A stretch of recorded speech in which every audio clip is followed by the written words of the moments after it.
a compartirle la columna de nuestro compañero, el historiador Molay Maza.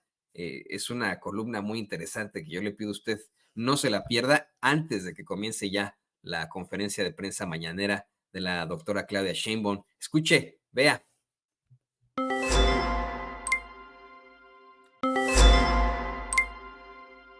Saludos, camaradas, compañeras, compañeros de Sin Censura. Reciban un saludo, un abrazo, un apapacho espiritual y de conciencia revolucionaria esta mañana.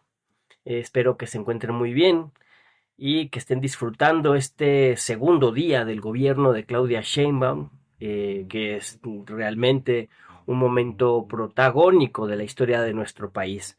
Tuvimos el 1 de octubre la toma de protesta, un discurso que tiene que ser estudiado. Les recomiendo que revisen nuevamente el discurso, los dos discursos de nuestra presidenta, el de la Cámara de Diputados y el de la Plaza del Zócalo, para que a partir de allí tracemos tareas y tracemos perspectivas del movimiento de regeneración nacional, del conjunto del movimiento obradorista que ahora está en una nueva etapa y del conjunto de la actividad política de nuestro pueblo trabajador, de nuestro pueblo mexicano, en México y en todas partes, porque estamos contribuyendo a la transformación de la realidad de los seres humanos en nuestro país y en el mundo, y hay que hacerlo de manera muy consciente, de manera muy firme, muy reflexionada, muy pensada y sobre todo muy organizada.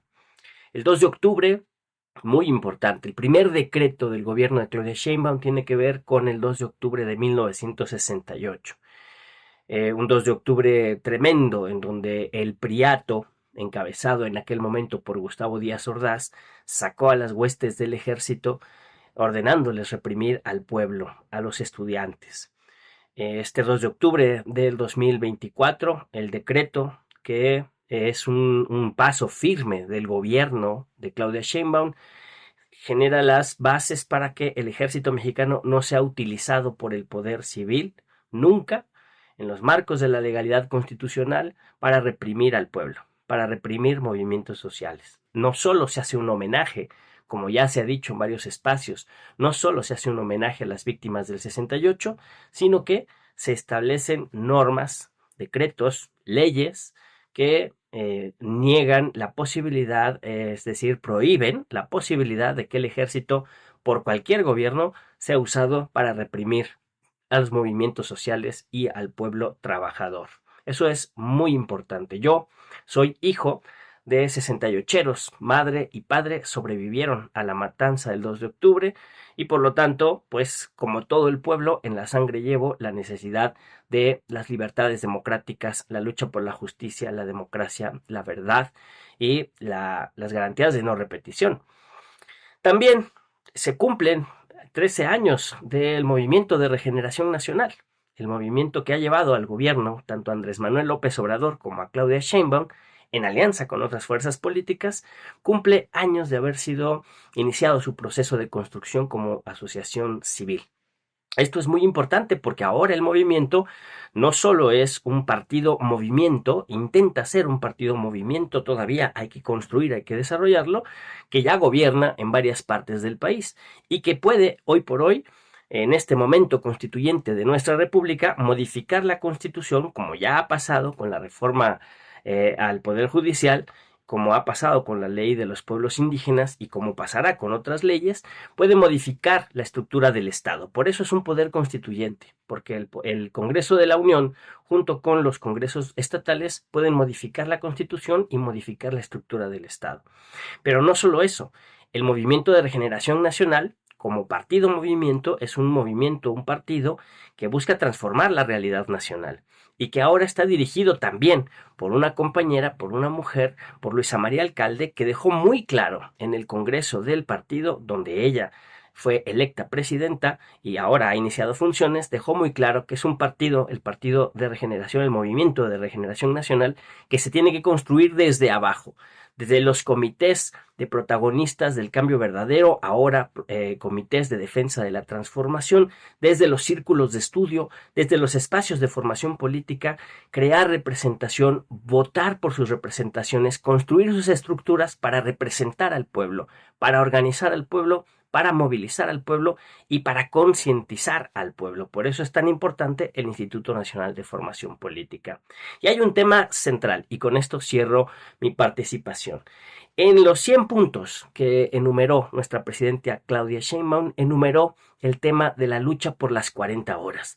¿Qué demonios tiene que ver la lucha por las 40 horas con el movimiento de regeneración nacional y con el 2 de octubre? Pues tiene mucho que ver, porque la lucha por las libertades democráticas pasa por la lucha del mundo del trabajo por mejores condiciones de vida. Es decir, mejores condiciones de vida quiere decir mejores salarios y menores jornadas laborales. Es una lucha histórica. Es una lucha histórica donde está el mundo, el capital por un lado y el trabajo por el otro lado.